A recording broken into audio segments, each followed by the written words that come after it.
আসসালামু আলাইকুম। দেশ বিদেশ টিভি থেকে হুসেন বলছি। আমার চ্যানেলে সবাইকে স্বাগত।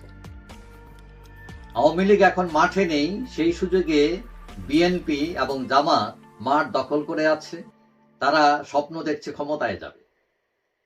এখন সরকারকে দ্রুত নির্বাচন দেওয়ার জন্য প্রতিদিনই কোনো না কোনো নেতা, বিএনপির নেতা তাগিদ দিচ্ছেন দ্রুত নির্বাচন দেওয়ার জন্য, এবং তাদের নেতারা বলছেন এই ডিসেম্বরের মধ্যে নির্বাচন দেওয়া সম্ভব। মানে সংস্কার যা পারেন একটু করেন, বাকিটা যারা ক্ষমতায় আসবে তারা করবে। কিন্তু অন্যান্য যে দলগুলো আছে, বিশেষ করে জামাত, তারা সরকারকে খুব একটা চাপ দিচ্ছে না। তারা মনে করছে যে সংস্কার হওয়া আগে জরুরি। এখন তারা যে এত চাপ দিচ্ছে, নির্বাচন দ্রুত চাপ দিচ্ছে, এটা নিয়ে বিভিন্ন সমালোচনা হচ্ছে। সবাই মনে করছেন যে তারা, আওয়ামী লীগ যেহেতু মাঠে নাই, ফাঁকা মাঠে নিয়ে গোল দিয়ে তারা দ্রুত ক্ষমতায় চলে যেতে চায়, এবং এই সমালোচনার মুখে তারা জবাবও দিয়েছেন। তারা বিভিন্ন গণতন্ত্রের কথা, যে গণতান্ত্রিক সরকার আসলে সব ঠিক হয়ে যাবে, মানে এটা প্যারাসিটামল, মানে সব ব্যথায় কাজ দেবে এরকম। তো এখন আসল কথা কিন্তু সেটা না। আসল কথা হচ্ছে যে তারা যে দ্রুত নির্বাচন চাচ্ছে বিএনপি, এটাতে কিন্তু ভয় থেকে যাচ্ছে। কারণ যতই দিন যাচ্ছে ক্ষমতার দৌড়ে বিএনপি পিছিয়ে পড়ছে। বিএনপি জানে যে তার দলের লোকেরা চাঁদাবাজি, দুর্নীতি, দখলবাজি সবকিছু তো লিপ্ত হয়েছে। এমন একটা অবস্থায় গ্রামে গঞ্জে মফস্বলে লোকজন বলছে যে এরা তো দেখি আওয়ামী লীগের চোখ খারাপ। এখন এই সিচুয়েশন যতদিন চলতে থাকবে, বিএনপির জনপ্রিয়তা কমতে থাকবে, তার ক্ষমতায় যাওয়ার দৌড়ও পিছাতে থাকবে। এবং সেই ভয় থেকে তারা শুধু বলছে দ্রুত নির্বাচন দিয়ে দাও।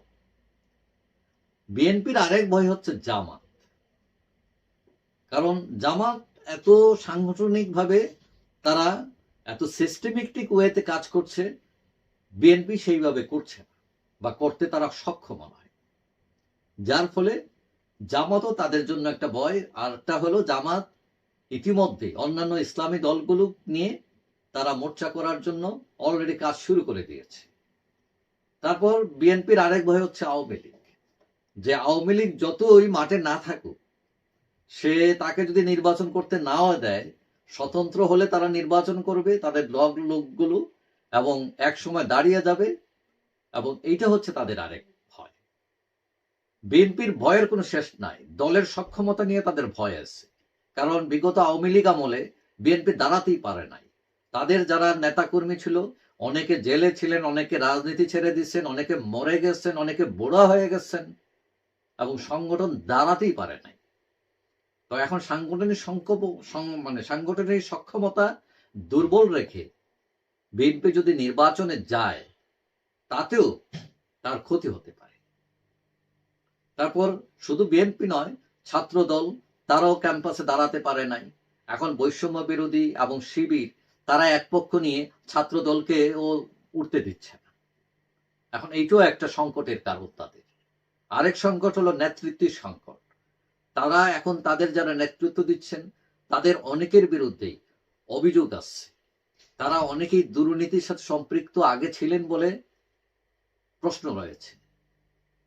তারপর দলের মধ্যে কোনো সংস্কার নেই, এটা তারেক জিয়াও জানেন। এখন দলের সংস্কার না করে দেশের সংস্কার করে ফেলবেন, দেশকে একদম মহা উন্নয়ন দিয়ে ভাসিয়ে দেবেন, এটাও আশা করা যায় না। আর আরেকটা বড় ভয় হচ্ছে, সেটা হলো যে তারেক জিয়া খালেদা জিয়ার মতো না। খালেদা জিয়ার প্রতি যে সবাই যেমন আস্থাশীল তার দলের লোকেরা, তারেক জিয়ার ব্যাপারে তারা এতটা আস্থাশীল না। তারেক জিয়ার উপর অনেক ধরনের অভিযোগ উত্থাপিত হয়েছে ইতিপূর্বেও। সুতরাং তিনি কতটুকু ব্যাক করতে পারবেন, সেটা নিয়ে প্রশ্ন আছে। তারপর দলে তহবিল সংকট আছে, নির্বাচন করতে ব্যাপক মানি লাগে। যদিও এটা জোগাড় করতে খুব একটা কষ্ট হবে না তাদের, কিন্তু আপাতত তারা এটাতেও একটু ক্রাইসিসের মধ্যে আছে। তারপর তাদের আরেকটা ভয় আছে যে নির্বাচনে ইঞ্জিনিয়ারিং করতে পারে ছাত্ররা, এবং এটা করে জামাত এবং ছাত্ররা ঐক্য করে তাদেরকে উল্টা গোল দিয়ে দিতে পারে। সুতরাং এটাও তাদের ভয়। আর সবচেয়ে বড় ভয় হচ্ছে যদি বিএনপি ক্ষমতায় যায়ও, দেশ চালাবে কি করে? দেশ শাসন করার জন্য, উন্নয়ন করার জন্য, দুর্নীতি বন্ধ করার জন্য তার ম্যান পাওয়ার, তার নেতৃত্ব সেরকম সবল আছে কিনা তার নিজেরও প্রশ্ন আছে সেখানে। বড় প্রশ্ন হচ্ছে আওয়ামী লীগ যে ব্যাপক উন্নয়ন করে গেছে দেশে, তারা ক্ষমতায় গিয়ে এর চেয়ে যদি ডাবল না করে, এর সমান যদি না করতে পারে, তাহলে মানুষ বলতে পারে তোমরা বিদায় হও, তাহলে তো আওয়ামী লীগই ভালো ছিল। এই প্রশ্ন সামনে রেখেও তাদের ভয়। তো বিএনপির ভয়ের শেষ নাই। তবে অনেকেই মনে করেন এটা যেহেতু বড় দল, তারা যদি আন্তরিক হয়, তাদের যদি ইচ্ছা ভালো হয়, তাদের নেতৃত্ব ভালো হয়, তাহলে তারা কাটিয়ে উঠতে পারবে। এবং যদি সেখানে ঘাটতি থাকে, তাহলে ওই জেইলাও সেই কতুই, এবং আওয়ামী লীগ আবার ব্যাক করতে পারে, এটা মোটামুটি নিশ্চিত। যাই হোক, সবাই ভালো থাকবেন। আশা করি দেখা হবে অন্য কোনো ভিডিওতে ইনশাআল্লাহ। আল্লাহ হাফিজ।